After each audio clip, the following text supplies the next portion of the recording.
Hello, boys and girls. Lord Hawkeye here again. This is just a quick commentary on the events involving Edward Snowden and the NSA. As I'm sure you probably all are aware, if you're not aware, Edward Snowden worked for the NSA, and he leaked a whole bunch of information revealing the extent to which that they were snooping on citizens, looking at their phone calls and all sorts of other things.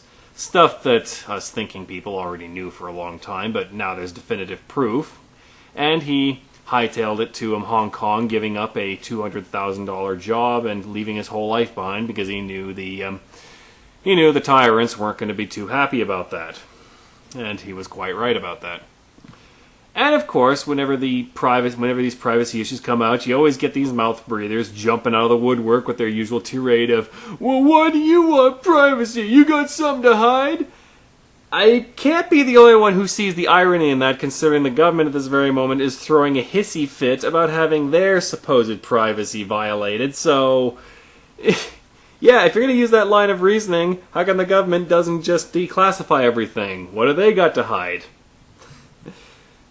So simple, people. Whatever arguments you make, you got to apply it to the state, and you got to apply it to the state too. Otherwise, you just sound like a religious fanatic, and you are. But let's think about this argument a little more. Okay, you say you've got nothing to hide. Personally, I don't believe that for a second. Everyone's got some secret that they'd rather keep to themselves for whatever reason, and your reasons are your own.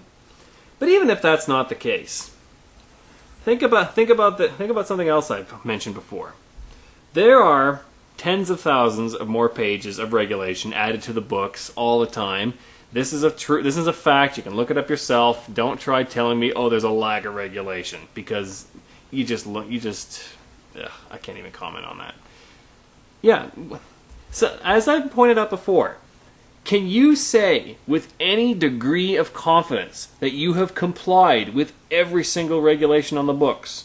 Look at the tax code alone. Just that. There is not a single person in the United States who is not in violation of it in some way.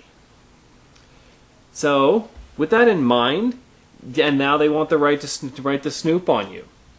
Put two and two together here, folks.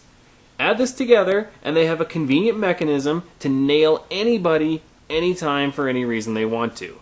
And this totally blows away they were powerless to stop the corporations from doing bad things arguments. I mean, you can't keep all these arguments, folks. You're gonna have to start throwing them overboard sometime. And even if you're okay with that, even if you think, "Oh, but they'll only use it to catch the bad guys," even if you think the current administration are totally good guys who would never abuse this power, tell me honestly, can you say with any degree of confidence that the next guys will? And the guys after?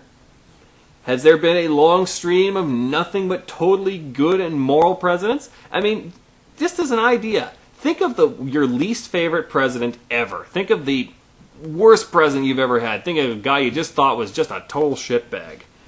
Imagine him having this power. If he got elected, another guy like him could. It could happen. I mean, think about it. Even if you think Obama's great, you think he'd never abuse his power. What about the next person? They're going to have the same power when they get elected. Can you guarantee that they'll be responsible with it? No, you can't. You can't guarantee that. And that's why they should not have the right to invade privacy. And there's a damn good reason why they put that in the Constitution. Yeah, and that's another thing. They swore to the Constitution saying they wouldn't do stuff like this, so this is pretty much non-negotiable right off the bat. But what about the terrorists? Doesn't matter. They don't have the authority. But the terrorists doesn't matter. They don't have the authority. You don't have a case. You don't have a case here, the pro-statists. You just don't. Okay? Even according to your own laws, you don't even have a case. And as for Edward Snowden, a lot of people are calling him a traitor. Oh, he endangered the country's security. Yes, because you were doing such a bang-up job of protecting them from bombers before, and now everything's just going to be horrible afterwards. Idiot. I mean, look at how good a job they've been doing so far at that. I mean, do they even have any success stories to report? Do they have any terrorists they've caught because of these laws, because of all this intruding they've been doing? Can anyone point to any? I certainly haven't heard of any. I don't know, maybe I missed it, but I can't think of anything. Yeah, but I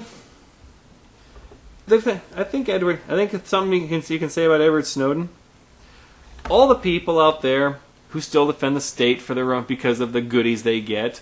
They say, "Oh, hands up my Medicare, Medicaid! I can't let go of statism." Or the people say, "No, I need my free health care. That's not actually free."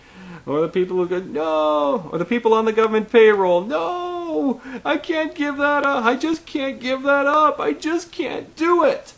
This man, Edward Snowden, gave up a $200,000 a year job, his house, his livelihood, everything, and moved out all the way across the world to oppose the government.